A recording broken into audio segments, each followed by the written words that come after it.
Hello, dear learners. Welcome to Exploring an Understanding of How Research Supports Yoga for Mental Health.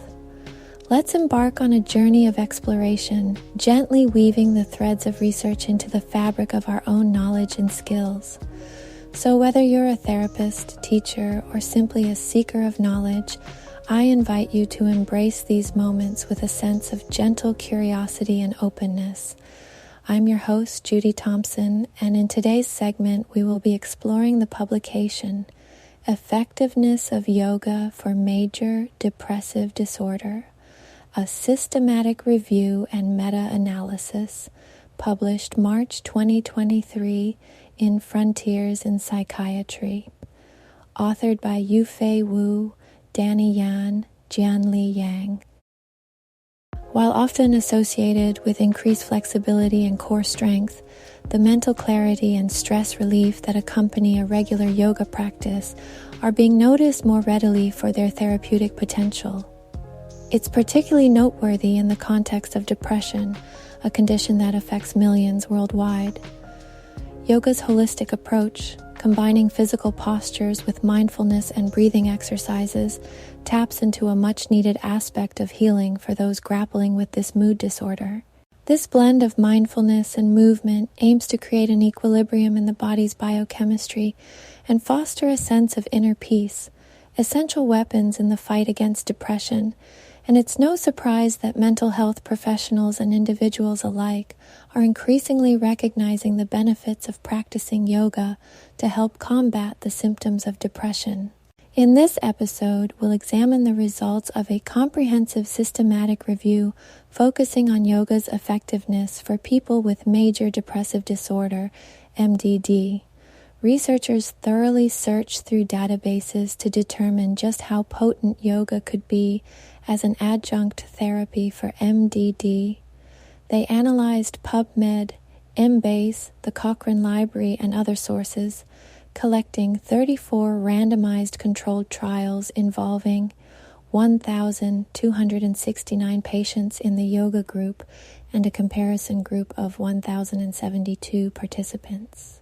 Research qualifications only included those studies where participants were diagnosed with major depressive disorder, MDD, and practiced any type of yoga, including Hatha Kriya or Sudarshan Kriya.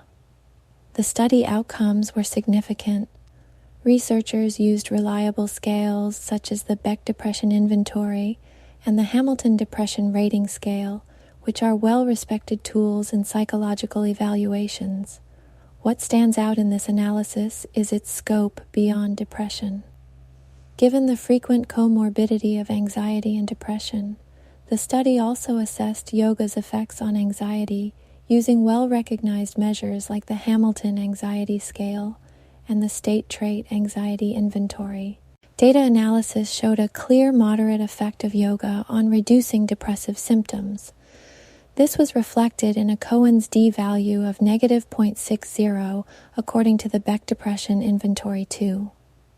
In plain terms, lower results on these measures indicate less severe symptoms, suggesting that yoga has a tangible impact in mitigating the severity of depression.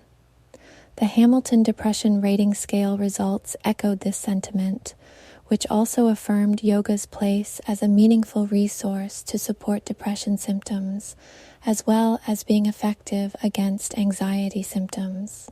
What should not be overlooked in this conversation is that the reduction of depressive symptoms goes beyond mere statistics. It's about quality of life.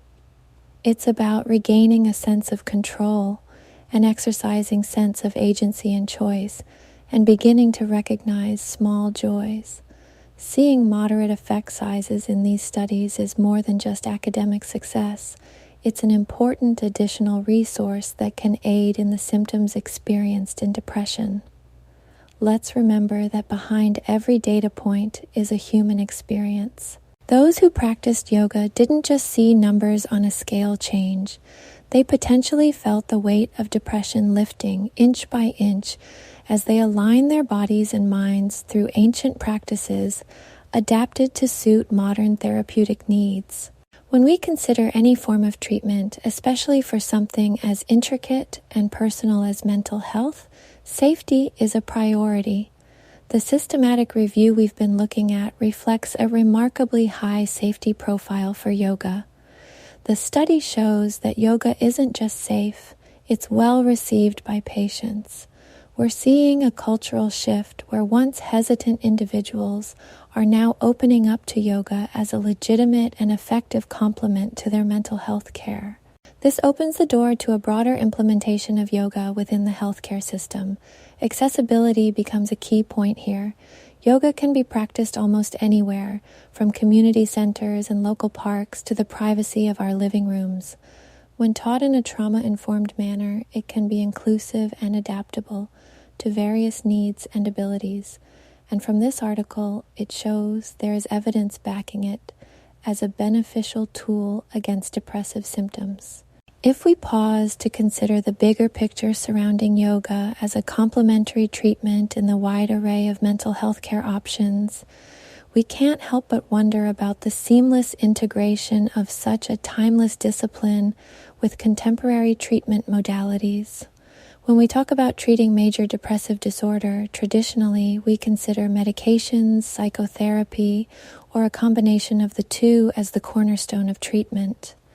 However, MDD is not a one-size-fits-all condition.